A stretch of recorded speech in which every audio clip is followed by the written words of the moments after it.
Akram Sweeties waxaad ka helaysaa macmiilkooda sarreyso. Keegu wuxuu qayb weyn ka yahay farxadda munaasabadaada. waxaan meesha ka marnay noocyada kala duwan cuntooyinka fudud fast food kuwaas oo haddii aad mar dhamiso aad u xiisi doonteen dalba hadda oo nagala soo xiriir Ibril Halshan 63 Akram Sweeties. السلام عليكم ورحمة الله وبركاته magacayga adna leedahay waxaan ku noolahay Sweden Transfer Galaxy waxay iga caawisay inay si kan xidho xiriir fiican aniga asxaabtay iyo waalidkayga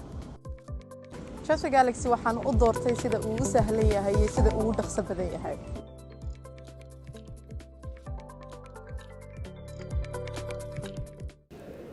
oo faraxsanahay inaan ku arko adoo qurxan oo caafimaad qaba sidoo kale baa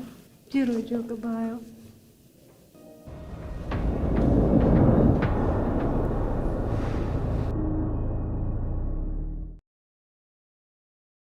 جمال ay sheegay in ay la kulantay in rabtay waxaan islahaa yaraantaadii wax badan aad ka ogaatid si ay kuugu fududaato raadinta reerkaada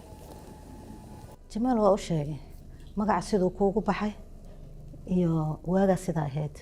sax aniga buu ii sheegay laakiin aniga islahaa ama wax kale soo xasuusatay oo ay kula wadaagtaa waxaan rabay inaan wax ka ogaado maalinta ugu horeysa Abu Taali ka keenay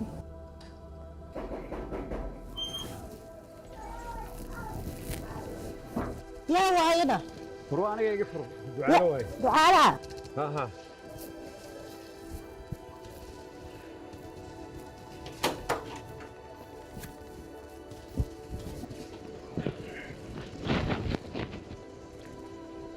maxay tahay socota ducaalo baabuurna ma wadida maxaa ku qaxina cuntaana maxay ahayd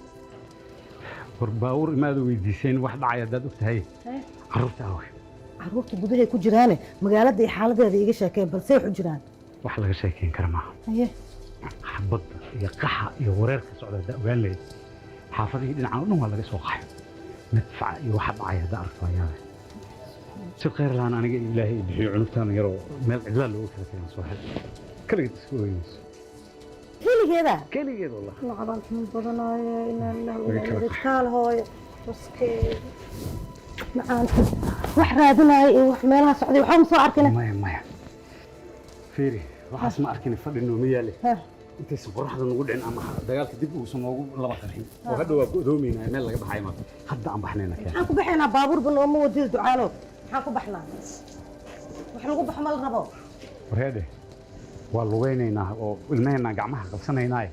wax alla wixii fudud oo qaadi kartid markaan qaadanay ana waayahay u kaadi ilmaha aan badar siista aan u dhaqdhaqdo guriga Maryan ma dhawa maadaama aan lugaynan ilmaha wax siisanayna kaalo hooy xirsiyo Jamaal kaale Jamaal soo bax kaale hista kabihiina hooy aaba ag fadhiistaya raashin yar aadin soo guray inta fadhiista halkaan ay fadhiisto hooy gabadha yarna walaashin waayaahe waxaas ma jiraan soo bax wax alla waxa gacanta ku qabsan karto ku soo qabso war ma haysin war la yaa tahay wax kale oo soo noqonay wax alla waxa heli karto soo qabso ina keen soo bax Jamal kaal xirsiyo كان حرتك عم تقبص بسم الله الرحمن الرحيم هذا فرق لا باب عنق بقى عم تقبصون عنق عم تيجي قبض تحاول بسم الله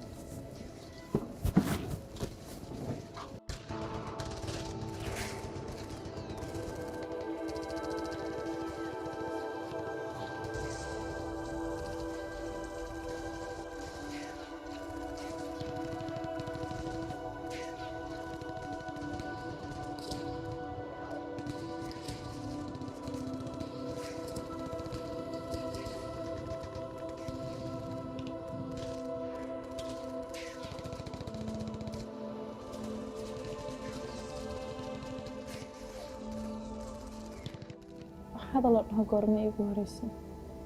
maalmii hore waad ooyin jirtay markaad daashana waad seexan jirtay haddii wax lagu weydiiyana waa ooyin jirtay sidaas darteed waa la iska kaadaan jiray si aad u xasisho hay magac haboonne sidoo igu baxay aniga kuu bixiyay waayo aniga xirsi iyo Jamaal haysta oo aan wax gabara dhalin ayaad adiga reerka ku soo biirtay waana ku habooneed inaad nagu soo biirto ducaalana magacaaga uu ku qancay walaalkay guuleed ayaan kuugu magac daray si aanan laguu dhihin gabadhan reer ma laha. dagaaladii kadib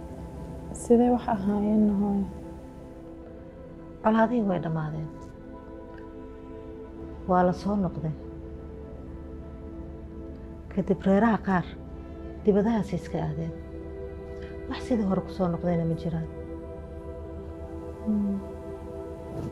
ma jireenna wax baafina oo aada samayseen xilligaas? haa,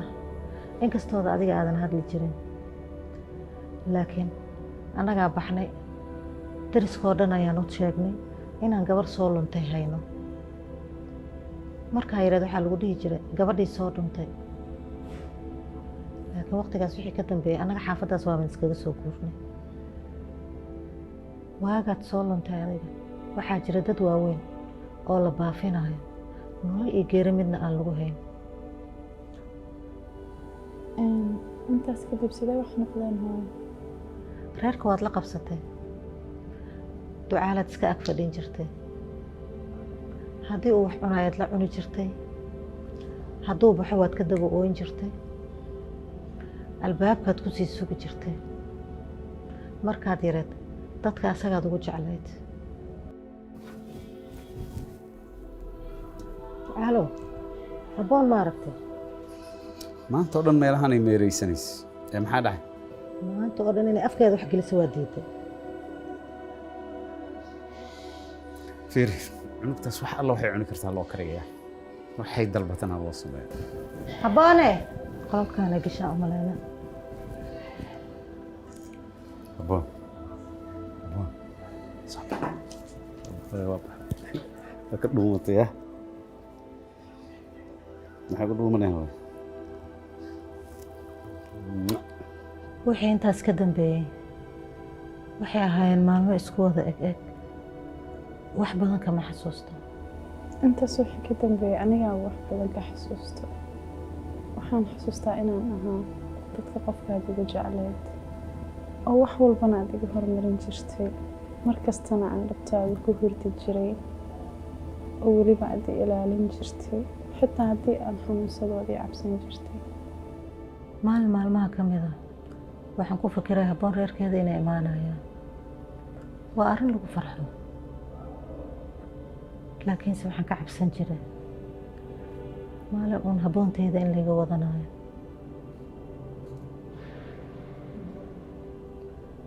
intaad yareedoo dhan waxaad ahayd guriga farxaddiisa, laakiinse markaad weynaatay waxaa soo batay su'aalo aan jawaab loo hayn. wax badan waa iska dhaga tiray, laakiin markii aad adiga iyo Jamaal isku soo dhawaateen waxaan ka cabsaday su'aalahaas in la weydiiyo. kadib waxaan qorsheeyey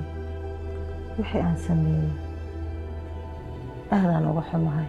ii raalahaa.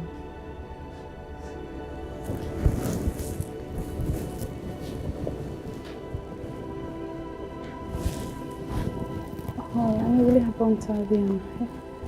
mana jirto cidday kaa qaadan karto. habboonna nolosheeda meel walba ayaad ugu jirtaa. Jamaala wuxuu yidhi reerkeeda in la helaa loo dhow yahay, runtiis miyaa? haa, shalay meeshii ay wax maraayeen maanta way ku dhow yihiin. waayo maxaan kuga caawiyaa oo jeceshahay? hooyo, mar walbaan qarabkaaga u baahanahay. caruur maa ka weynaadan hooyada caawimaaddeeda.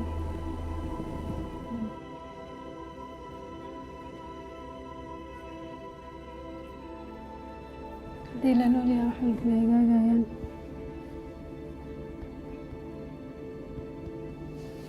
cumar yare cumar yare iskuul uu jiraa.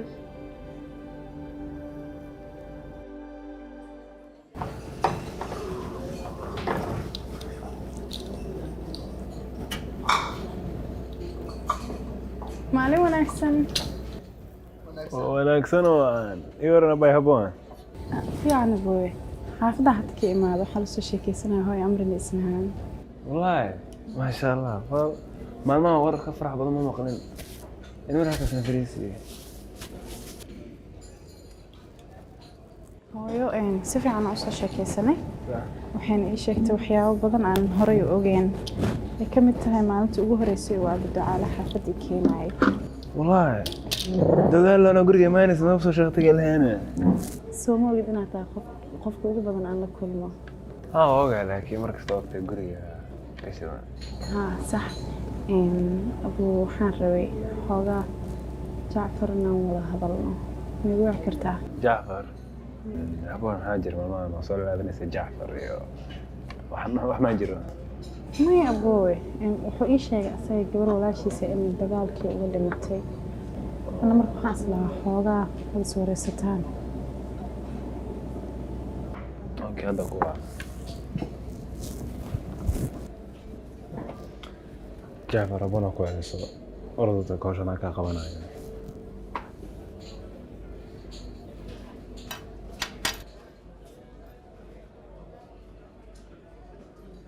abana seta maxaa waxaan rabay inaan ku weydiiyo reerkaaga adiga ma u weyn mise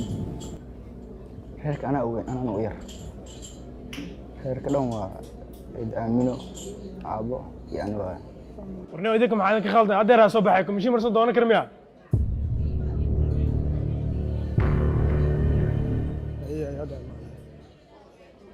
ciida aamino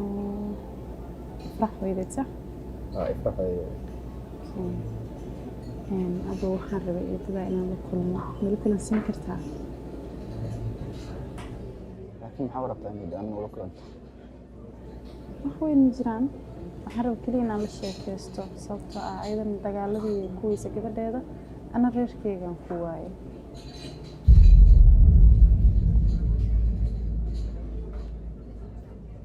waan ka xumahay Jacfar waxaan umaleynaa maalmahan waa ku dhibay iga raali noqo may dhib ma lahan laakiin aaba ma jecelo in soo xasuusiyo cid aamino gabadheeda sabab muxuu diidaa ifrax markay dhimatay ifrax kasii marweeyay waana ku xanuunsatay aabana wuxuu dareensan yahay inuu qalad ku leeyahay dhimashada ifrax waayo markay kala tagayeen ifrax oo ka reebtay waayo haddii saas taa walba aabbahaa mala kulmi karaa haa waa caadi arrintaada ogyahaaba maalintii DNA-ga ugu sheekeeyay haye goorma ii geeni caawa marka xaafad tagaan u sheegaa kadib anaa kusoo lahay aada u mahadsantaa abuu adaa mudan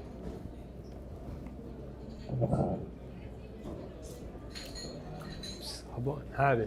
shacabis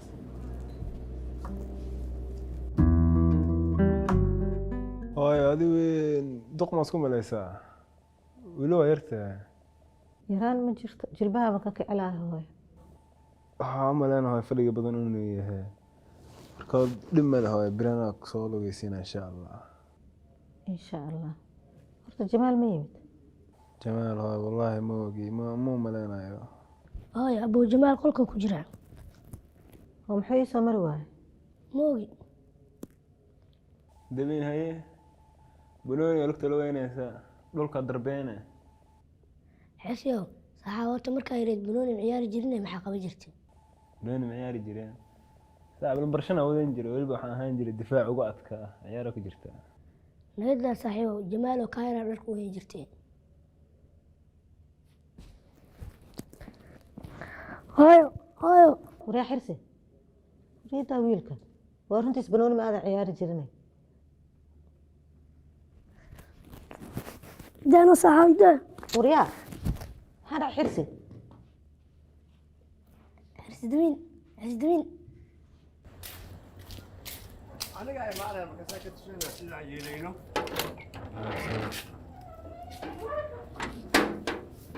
si u soo qaadaysa haddii aysan baawar qaban karin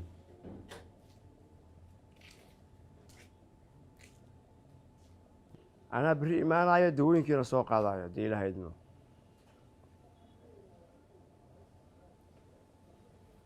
waxay cunto caawa ma lagu dayay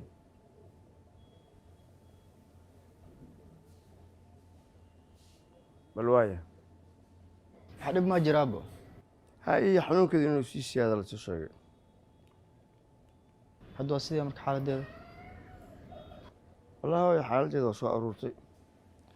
waxaana ka cabsanaan oo ka maqan inay dhimato waa gartay jacfar dee laga bilaabo safarana eedada adigaa u helo way ogtaa aabo ha ka soo daahin guriga inta aadan imaanin ka hor wixii looga baahan yahay hore u soo qaad hana iwelwelin inta aan maqanahay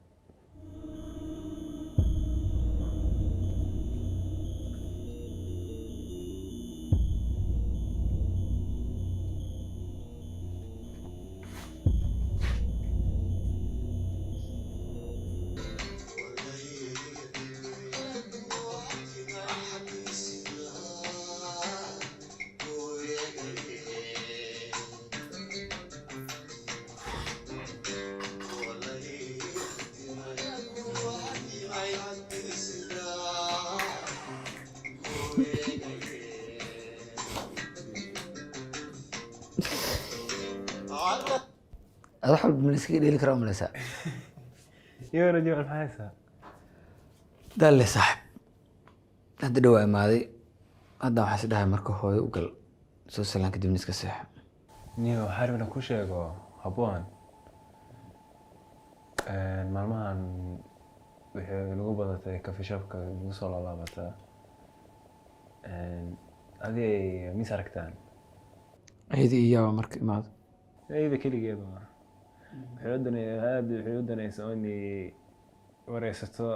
wiil yar aan isla shaqeyno maxay ka wareysanaysaa marka wiilku wuxuu u sheegay inay gabar ka lunta xilliga dagaaladii kadibna loo soo sheegay inay dagaaladii ku dhimatay marka habboonna way ka wareysanaysay gabadha iyo reerkiisii meeqa jeer camal la kulantay adiga mar kasta imaato way la kulantaa badanna way imaatay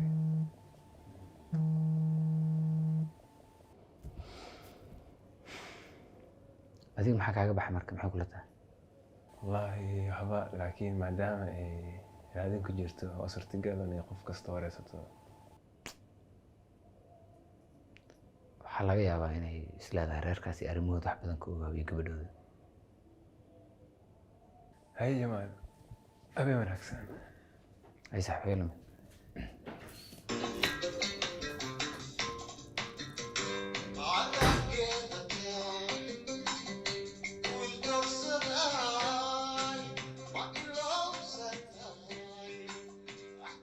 ka waran haddaa ogaato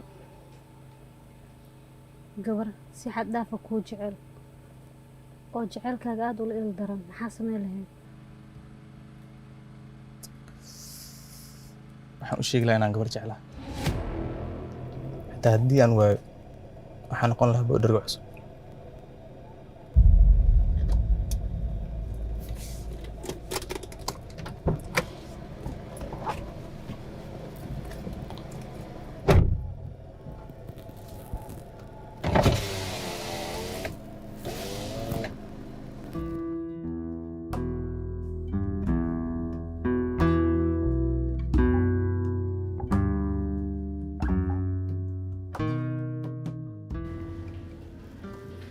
هاي دب ملان أبو جعفر ما هتسند habboon saak maxaa ku abristan والله هو مالين كلو شأني كذا وضدته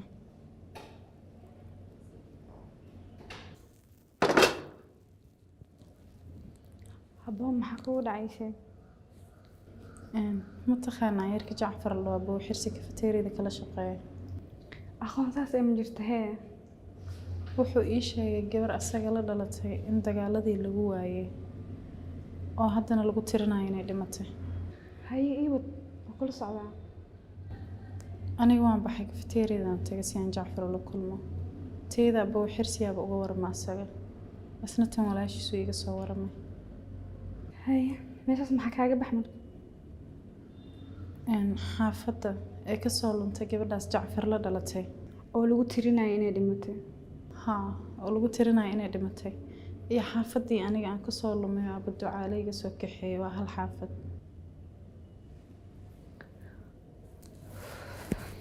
habboon jirkaduna ay dubaaxanay taas haddana waxaaba sii dheerbo magaaladan dagaalo badanaa ka dhacay hibo anigana markii aan u kuurgalay hadalladan kala duwan oo isoo gaargaarayo waxaa ii soo baxday inay isleeyihiin xilligii aniga aan soo lumay iyo xilligii walaashiis luntay ama ay dhimatay haa axmed xilli fiicanaa timaada xilli kastoo anigu ku jira ayaa iska fiican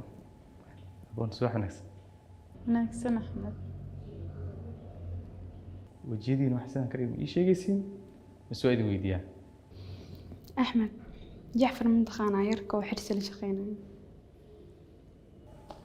aqoon saas oo mali gabar walaashiisa oo lagu waayay dagaaladii ee habboon islahaadeen xilligii iyo xaafadii ay kasoo dhintay taas micno weyn ma samaynayso markii loo barbar dhigo waxyaabahan soo marnay laakiin habboon dareenkeena inay fiirino soo maahan habboon way ku haweyn tahay inay arrintaas kasal gaarto habboon maxaa natiijo lagu gaari karaa aan sameynaa aniga waxaan rabay jacfar aabiis inaan la kulmo laakiin wuxuu ii sheegay saakadanba safar degdeg inuu aaday okay qof aan aabbahan la kulmayo ma jiro miya hooyadaa joogto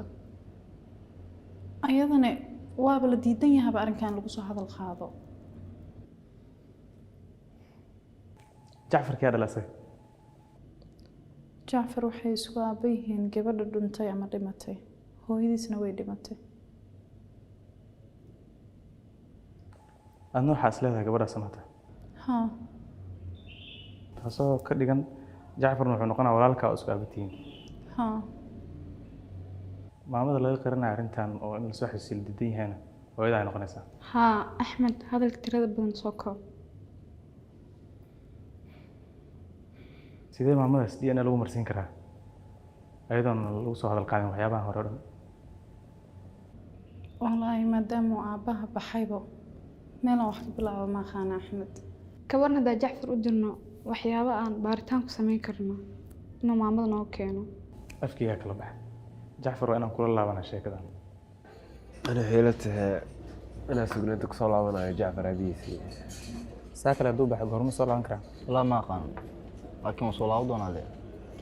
kawaran jacfar haddee habboon iyo maamada kulmaan waxaa macquul ah sidaa wax u filaysa maana si kalaantiina حاس إيدي مقصود الخاذ كذا والباس وأبي مقيم هذا كل حد يقدرين ودق دق فربضة محام هم كلي habboon idin kulmaan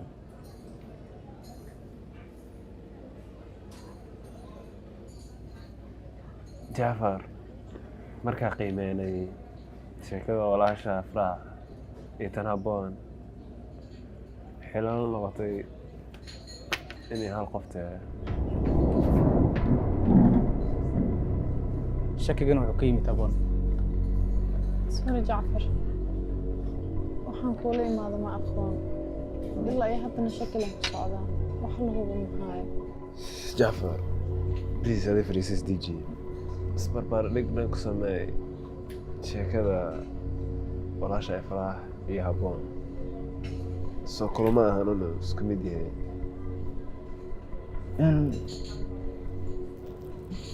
sidee laakiin walaashii farax way dhimatay walaasha inay dhimatay cadeen karo dabcan waa lagu sheego kaliya صح laakiin teeda kale magac walaashii farax waa جعفر habboon magacaas hooyadii oo bixisay ciida xataa mataqaana magaceeda runta ah jacfar sidaad ogtahay waa aniga reerkaygaan raadinayaa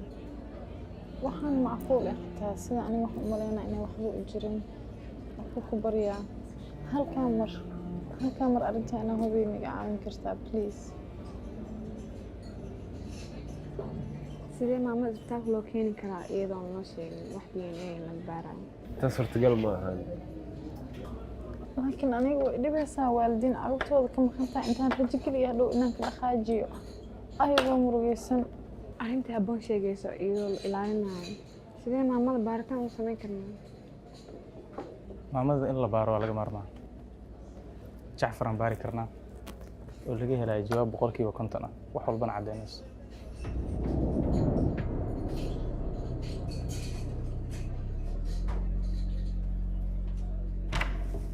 maamul adama waxa ها سو قدم soo fariiso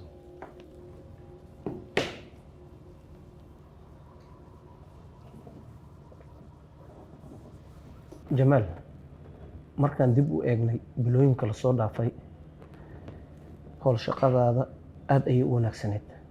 meesha aan kaa rabnay ayaad soo istaagtay annagoo taas ka duulayno waxaan go-aan ku gaarnay bangiga qaybta cusub la furaayo inaan adiga maamulo aan kaaga dhigno aad idinkaga mahadcelinayo waana ku faraxsanahay sharafayna ii tahay inaan meeshaas idinku matalo ان 17 sano la soo dhaafay inta aan ku guda jiray hawlaha bangiga iyo dhaqaalaha runtii dadka waxay weydiin jireen sideen ku noqon karnaa maamulo guuleysta anna waxaan ugu jawaabi jiray maamulo guuleysta haddii aad rabto inaad noqotid ugu horeyn waa inaad karti la imaadaa iyo weliba geesinimo midda keliya lama huraanka ahna waxay tahay daacadnimada in aad daacad u ahaato shaqaalahaaga iyo weliba shaqadaada annaga markaan shaqaalaha indheendheelnay runtii waxaa noo soo sawirantay adiga in aad tahay qofka keliya ee hawshan ka bixi karo waa haddii aad naga aqbasho runtii annaga waxaan kuu garanay in bangigaas cusub adiga aan maamulo kaaga dhigno sideed u aragtaa aadaan idinkaga mahadcelinaya waana aqbalay maasha allah okay hambalyaan ku leenahay garabkaaga allah galo hambalyo shaqo adagna way ku sugaysaa insha allah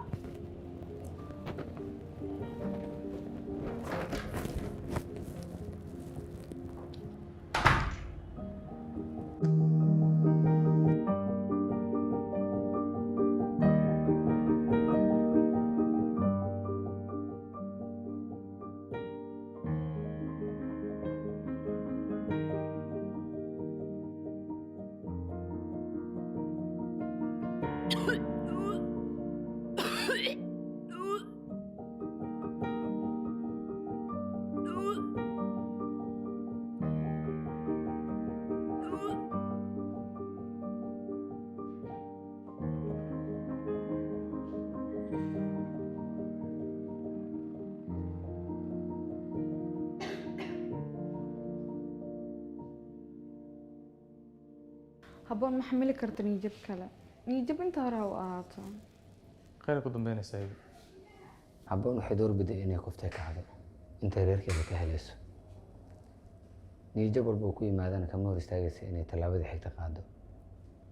habboon marra iska ilowday inay meel iska fadhiisato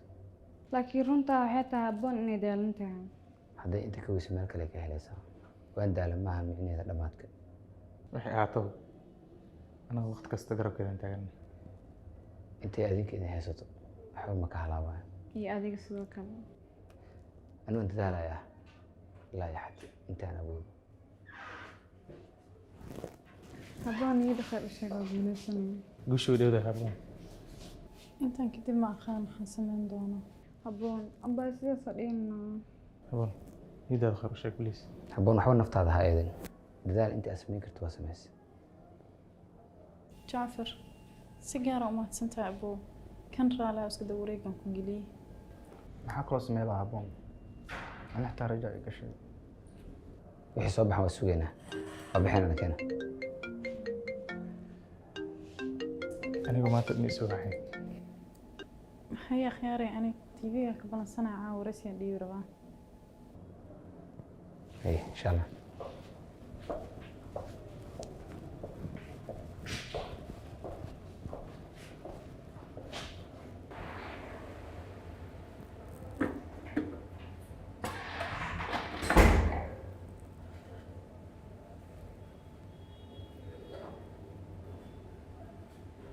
Esther, maxaa kugu dhacay maanta? Ma xanuunsan tahay? Abaayo waa ka xumaa wixii na dhex maray. Waxaa ka codsanaya inaad iska kii cafisid. Qalad dambe inaan kaa gala marabi.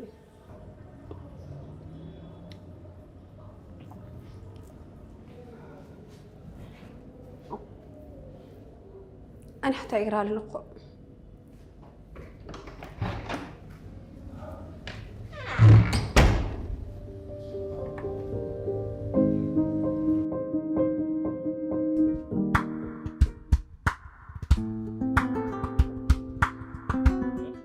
habeen wanaagsan saaxiibayaal magacaygu waa ayuub maxaad dareemi lahayd subaxyada ka mid ah haddii aad soo kacdo isla markaana aad ogaato in waalidiintaada aadan meel ku ogeyn ma is leedahay qof ayaa jiro 22 sano kadib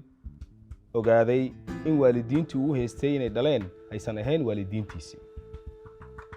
haddaba caawa barnaamijka waxaa marti inoogu ah habboon oo ku guda jirta ilaa waqtiga ay idinla hadlayno baadigoobka waalidiinteeda habboon soo dhawow aad ayaan kaaga mahadcelinaynaa waqtigaaga qaaliga aad inoo soo hortay iyo weliba inaad naga aqbasho inaan waraysi kula yeelano soo dhawow waa dhawahay mahadsanid habboon maxaad dareentay markii ugu horreysay aad ogaatay waalidiinta aad u haysatay inay ahaayeen waalidiintaada inaysan ahayn waalidiintaada runtii ma ahayn waxaan filaayay muddo dheerna way igu qaadatay inaan aqbalo laakiin markii wax walba aan xaqiiqsado waan ku khasbanaaday waxaan ii fududeeyay arrintaa inaan aqbalaba dadkii aniga aan u haystay inay dhaleen ma ahayn dadaan weligay arkay sida la ii sheegay waxay ahaayeen dad 22 sano ka hor dhintay habboon muddadii aad ku guda jirtay raadinta waalidiintaada maxaa caqabada ah oo aad la kulantay wax ma nooga taaban kartaa dhibka ugu weyn aan la kulmo wuxuu ahaa in maalin kasta aan u tago qoys ay caruur ka maqan yihiin tobaneeyo reer aan la kulmay anigoo ka dhex raadinayo hooyaday iyo aabahay mar walbana way xanuujin jirtay xanuunka ayaga ay dareemaan markay ogaadaan aniga inaan ahayn gabadhooda culayska ugu weyn waxaan dareemay markii uu iga dhintay Aabbo Ducaale si dhaban waxaan u dareemay inaan waayo wax walbo iyo rajo kasto aniga aan lahaa waayahay aniga iyo daawadayaashaba ma inoo sharaxi kartaa Aabbo Ducaale qofku uu yahay Aabbo Ducaale waa aabihii soo koriyey oo iga soo kaxeeyay xaafadii aan ka soo lumay waxaad inoo sheegtay Aabbo Ducaale in uu kusoo kaxeeyey ma noo sheegi kartaa halka uu kaa soo kaxeeyey Aabbo Ducaale Aabbo Ducaale Allah u naxariistay wuuba igeeyey meeshuu iga soo kaxeeyey waxayna ahayd degmada Yaaqshid qaasatan xaafadda Tawfiiq habboon adigoo mahadsan ma inoo sheegi kartaa waxa kalifay ama sababay iyadoo lagu sheegi karo in aad soo luntay in waalid aan jirin lagu sameeyo muddo dheer markii la ibaafinayo kadib waxaa la waayay cid soo sheegata sida caadigana dadkeena waa iska taqaanaa waxay jecel yihiin qofku wuxuu yahay inay ku caayaan marka aniga inta lagu cayn lahaa inaan ahay hooyo iyo aabbo la'aan hooyo amran oo ah hooyada reerkii soo korsaday waxay ka doorbiday inay igu magac darto walaalkeed Guuleed sidaasaan ku noqday Habboon Guuleed mar dhowna waxaan ogaaday Habboon xitaa inaanan ahayn oo magacaasi ayada ii bixisay suuragal ma tahay in markii lagu soo helayay aadan ahayn qof soo luntay ee lagu soo tuuray markii horeba maxaa ka qalday wariyaan su'aasha sax maahan sax ma su'aashaas please hal jooji maya macquul maantaas When we talk about preparing for fatherhood, I think we often think of the tactical things about being a dad. You know, learning how to change diapers or holding the baby or maybe which products to purchase. You know, learning how to change diapers or holding the baby or maybe which products to purchase. Those are all great, but you're going to be a baby changing expert after a few times. You'll be comfortable holding the baby pretty quickly. And all those products that you're so worried about, most of them don't really matter. In being prepared, I feel عبارة كل في السنة ديار جرو في عنا كوجسته هون أنا ديار جرو أيقص صوته إنك استشروا الله نتاه جعل قوتك هذا نواه وينام في عنه كنيست مرحلات كذا دار صدافة الحمد لله مركا قرستي هلا يابن مركا لوكي سقدها أو لو اسمان ديس دون والله هذا ما سمعت. طبعا دور هبينك قاعدين كوجيفو ايه لك وسوي وكو غير دلقاتكاس 10 دقائق ديار قروي أنا دبلو ان شاء الله يكو قصنا حاجه كفيرس أنا حكويدينا هبون باريتان كذا كتب رجدت ساعة بقول مهم إن شاء الله حكست خير كل ما نسا ان شاء الله خير. Mental preparation or the mindset that we have going into fatherhood is the most important part about preparing to be a father. In this video, I'm going to go over 7 tips to get you ready to be a dad.